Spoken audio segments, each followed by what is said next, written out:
Good evening, John Catch here with the cold hard truth.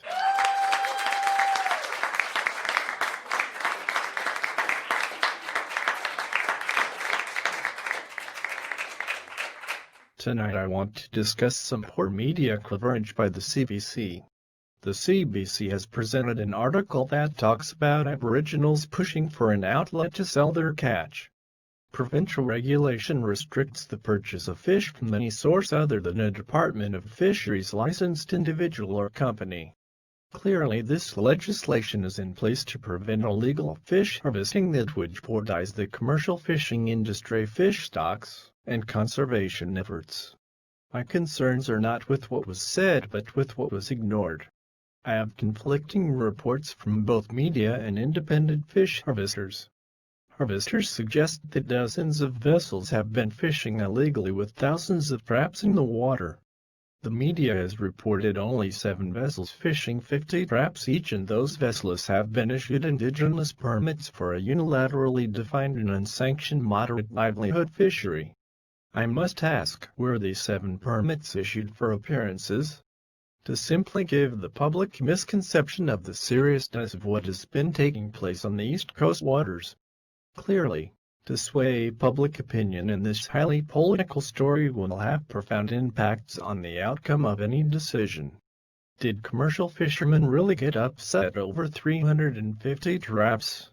I was left wondering, why don't Aboriginals fish the regular lobster season?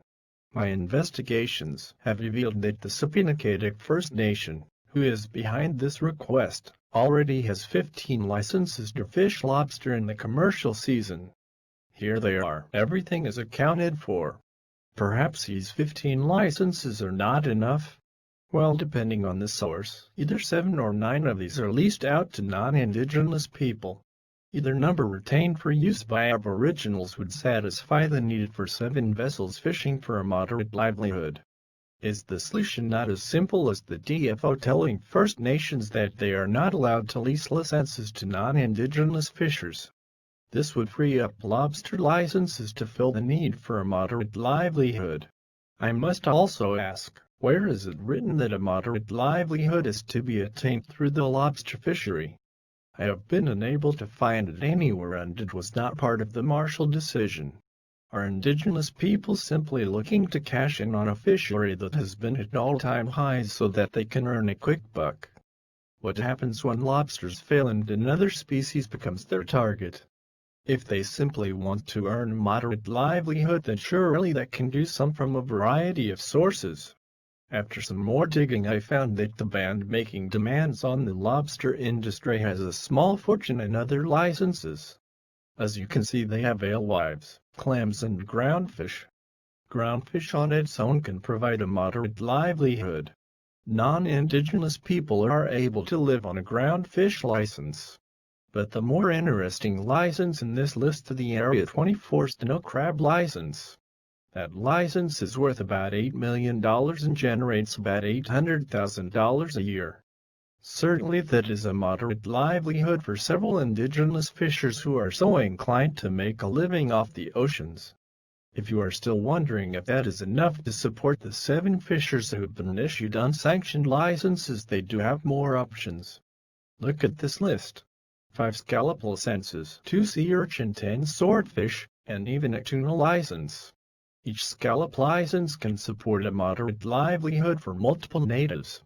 It is up to this man, Chief Sack and the DFO, to explain to Canadians coast to coast why natives feel that their right to a moderate livelihood is a right to fish lobsters. They must explain why they are unable to use their other licenses to earn a moderate livelihood. If they are unable to use the other licenses, then perhaps they should relinquish those licenses in any further negotiations for a moderate livelihood fishery. Indigenous peoples and DFO must also tell Canadians why Indigenous peoples are allowed to lease out licenses to non-Indigenous people while there are Indigenous people begging to fish and being given unsanctioned, illegal licenses to do so. Is there even a need for more Indigenous access to the fisheries? Why don't they use what they have before asking for more? Perhaps this man, Chief Sack, is simply trying to pull the wool over the eyes of Canadians and his own band members. I do not have the full story, but what we are being told by CBC News, the DFO, and First Nations is far from an accurate and complete picture. So I am calling you out, Chief Sac Minister Jordan, and the CBC. Let's give the public answers. How many existing commercial licenses are in use? How many are being leased out to non-Indigenous fishers? Tell us the total revenue generated each year by these licenses.